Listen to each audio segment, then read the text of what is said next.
लक्ष्मी चिड़िया उस जंगल में नई आई थी। वो अंडे देने वाली थी और उसे समझ नहीं आ रहा था और सुरक्षित जगह ढूंढना बहुत चिंता की बात थी। जैसे ही उसे बुरा दिखाई देता है वो उसके पास आ जाती है। भैया, क्या आप मुझे बता सकते हैं कि इस जंगल में सबसे सुरक्षित जगह कौन सी है? वो मेरे अंडे होने वाले हैं। इस जंगल में एक चील रहता है। वो तो पक्षियों के अंडों की तलाश में रहता है। तो ऐसा करो कि इस जंगल के बाहर एक मकई का खेत है, उसके अंदर अपना घोंसला बना लो। वहां पर चील की नजर नहीं पड़ेगी। बहुत बहुत धन्यवाद जो आपने मुझे बता दिया चील के बारे में। मेरे तो पहले अंडे हैं, इसलिए मैं बहुत चिंतित हूँ। धन्यवाद कहने की कोई जरूरत नहीं है, ये तो मेरा कर्तव्य था। और लक्ष्मी चिड़िया उस मक्के के खेत की तरफ निकल जाती है। वह मकई का खेत बहुत घना था। लक्ष्मी चिड़िया सारा दिन काम करती है और अपना घोंसला बना लेती है। शुक्र है मेरा घोंसला बन गया है, अब हम यहाँ पर सुरक्षित रहेंगे। और फिर अगले दिन लक्ष्मी चिड़िया अंडे देती है। वह बहुत खुश थी। उसे मक्की के खेत में घोंसला बनाने का फायदा ये भी था कि उसे दाने की तलाश में दूर नहीं जाना पड़ता था। वह अपने घोंसले में से बैठी बैठी मकई खा लेती है और अंडे के ऊपर बैठ जाती है। लक्ष्मी चिड़िया हर दिन गिनकर गुजार रही थी। आखिर वह दिन आ ही गया। फिर उसमें से एक अंडा हिलने लगता है और बच्चा बाहर आ जाता है। और फिर दूसरा अंडा हिलने लगता है। फिर उसमें से एक और बच्चा बाहर आ जाता है। लक्ष्मी चिड़िया अपने बच्चों को देखकर बहुत खुश होती है। वह अपने बच्चों को दाना खिलाती है और उनको बहुत प्यार करती है। ऐसे ही रात हो जाती है और वह सब सो जाते हैं। और फिर ऐसे ही कुछ दिन गुजर जाते हैं। और फिर एक दिन लक्ष्मी चिड़िया के पास ही में से इंसानों के बातें करने की आवाजें आती है। कल हम फसल को काट देंगे, उधर अंतिल को तेज करने के लिए दी हुई है, उसके पास इधर अंतिम लेकर आना।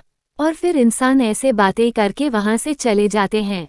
लक्ष्मी चिड़िया ये सब सुनकर बहुत परेशान हो जाती है, क्योंकि अभी उसके बच्चों ने उड़ना शुरू नहीं किया था।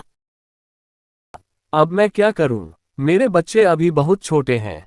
मैं इन्हें लेकर कहां जाऊं कि अगर उन्होंने फसल काट ली तो उस चील की नज़र मेरे बच्चों पर पड़ सकती है कि वह मेरे बच्चों को खा ना जाए। लक्ष्मी चिड़िया बहुत परेशान थी।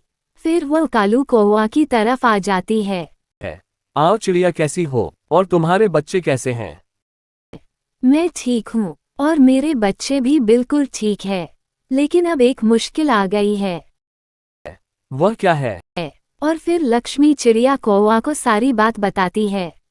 परेशानी वाली बात तो है चिड़िया, तुम्हारे बच्चे सुरक्षित हैं। अगर तुम उन्हें लेकर कहीं गई तो वह उन्हें खा जाएगी। वैसे मेरे जहन में एक बात आ रही है, क्यों ना उन इंसानों के पास जाए जिनकी फसल है और उनकी विनती करते हैं कि वह कुछ रोज अपनी फसल ना काटें। ऐसा कहने पर क्या वह हमारी बात मान जाएंगे? कुछ इंसान स्वार्थी होते हैं और कुछ इंसान अच्छे होते हैं। हम जाकर बात करके देखते हैं। चिड़िया और कौवा इंसान से बात करने चले जाते हैं। कौवा भैया, यही है वह इंसान जो फसल काटने की बातें कर रहे थे। अच्छा, तुम इधर बैठो और मैं जरा सावधानी से बात करता हूँ उनसे।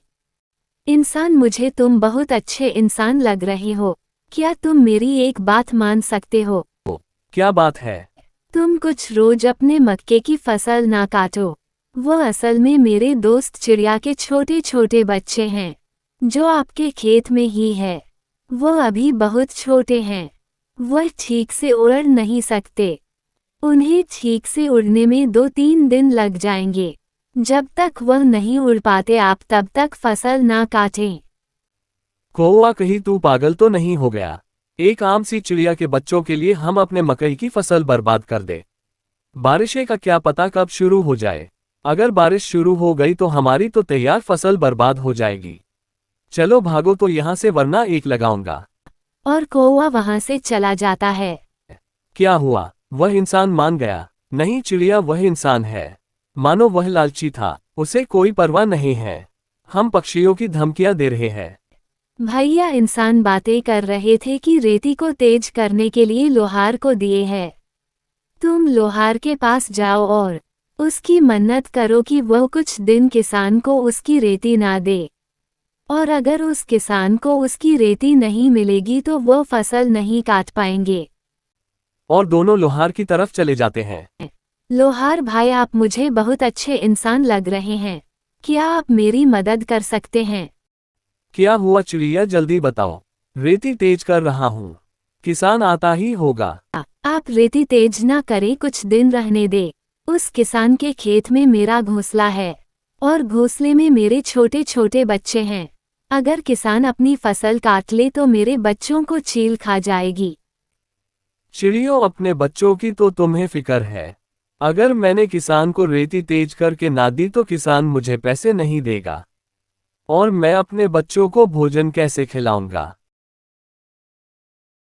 और लोहार भी उनकी बात मानने से इनकार कर देता है।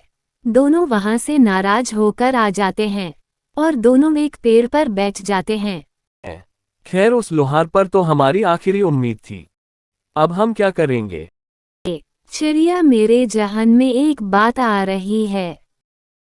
वह क्या है भैया? हम यही बैठे रहते हैं और आगे देखना मैं क्या करता हूँ। और फिर लक्ष्मी चिड़िया और कौवा वहीं पर ही बैठे रहते हैं।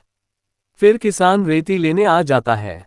जैसे ही किसान अपनी रेती लेकर वहां से गुजरने लगता है, कालू कौवा जल्दी से जाकर किसान से तुरंत रेती लेकर उड़ जाता है। फिर क्या था, कौवा आगे आगे और किसान उसके पीछे पीछे। कौवा रेती को लेकर सीधा स्वर्ग नदी की तरफ जाता है और जाकर रेती को सागर के पानी में गिरा देता है।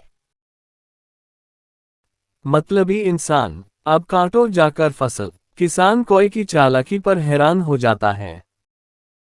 अब तो नई रेती बनने में 2-4 रोज लग ही जाने थे। कालू कौवा वापस आ जाता है और वापस आकर लक्ष्मी चिड़िया से ऐसे कहता है, अगर घी सीधी उंगली से ना निकले तो उंगली टेढ़ी करनी पड़ती है। और वह दोनों हंसने लेते हैं। और फिर ऐसे ही 3 दिन गुजर जाते हैं और लक्ष्मी चिड़िया के बच्चों ने उड़ना शुरू कर दिया था, और लक्ष्मी चिड़िया अपने बच्चों को लेकर वहां से चली जाती है।